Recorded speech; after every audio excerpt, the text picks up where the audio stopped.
Today we're going to be going over the brush tool, which can be found on the toolbar with the pencil tool, or by hitting the hotkey B for brush to access it. Now the brush tool does exactly what it says by allowing you to paint a brush on your image.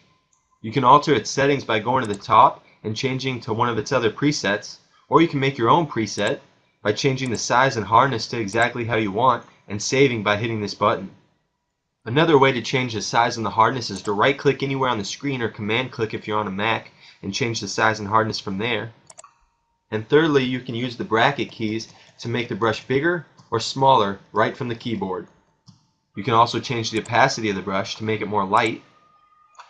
And there are also a plethora of other brushes to choose from.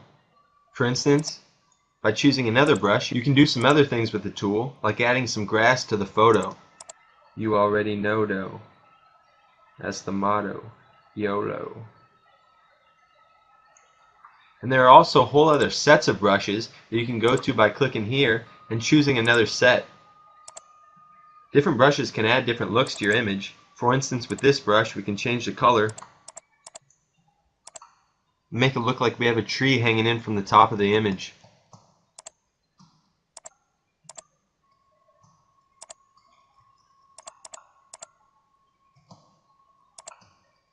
Altering the size of the brushes can really help you when you're doing stuff like this. So that's a quick overview of what the paintbrush can do. It really has a lot of features and is really powerful and is only limited by what the artist can do with it.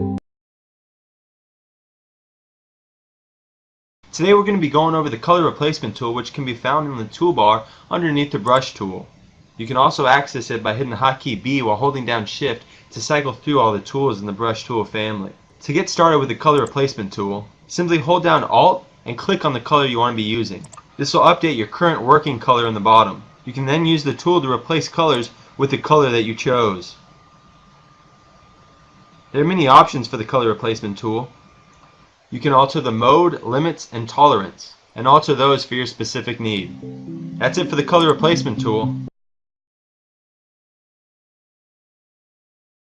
Today we're going to be going over the history brush tool, which can be found on the toolbar or by hitting the hotkey Y to select it. Now the history brush tool is just like any other brush where you can access its options on the top. However, it doesn't paint colors, it paints into the past. So let's take this image in which I've made a few changes. It started with the original photo, and then I added some grass in the corner, some branches in the other corner, and some leaves falling in from the top. So let's say I change my mind and don't want the grass in the corner. Well, that would mean I'd have to undo my work on the leaves and the branches to get rid of the grass. However, the history brush tool helps us out. It'll paint onto the image what was on the canvas in a past state. You can select that state by hitting the icon of the state in your history. So now that you have the source of your history brush selected, you can paint on your image what was on the canvas in that state. So then let's say I make a few more changes from here, like making my biceps look bigger. And I realize that I want the grass back. Well, just get that history brush tool back open and select a state that had the grass and paint it right on back in. That's it for the history brush tool. Today we're going to be going over the gradient tool, which can be found on the toolbar with the paint bucket, or by hitting the hotkey G for gradient. The gradient tool allows you to draw gradients right on your image.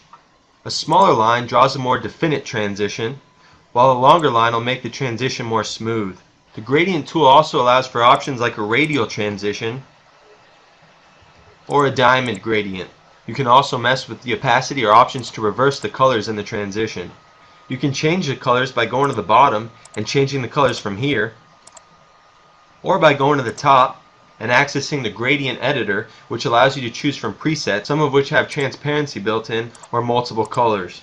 Now, one practical use for the gradient tool is to do what I did in the Infinitouch Photoshop Tools series graphic and make a circular radial gradient on the bottom. This allows for more texture in the image, just to brighten it up a little bit. I brought the opacity down and made the gradient a white color. Today we're going to be going over the paint bucket tool, which can be found on the toolbar underneath the gradient tool by right clicking and going to the paint bucket tool, or by using the hotkey G while holding down the shift button to cycle through those two tools. Once you have the paint bucket tool selected, you can see what it does, which is to fill an area of one color with a different color like this blue. You can also change an option for it by making it fill a pattern into that area, or by changing the opacity of the fill. Makes it more a lighter shade of blue. rather than this full-on blue we had before.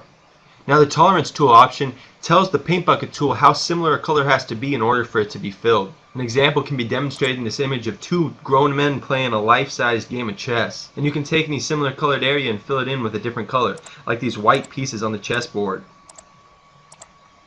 Pew, pew, pew, pew, pew, pew, pew, pew, pew, beep, beep, beep.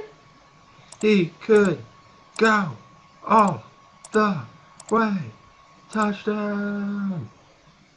So that's just a demonstration of what the paint bucket tool can do. Mess around with it on your own projects and see how good you can get with it.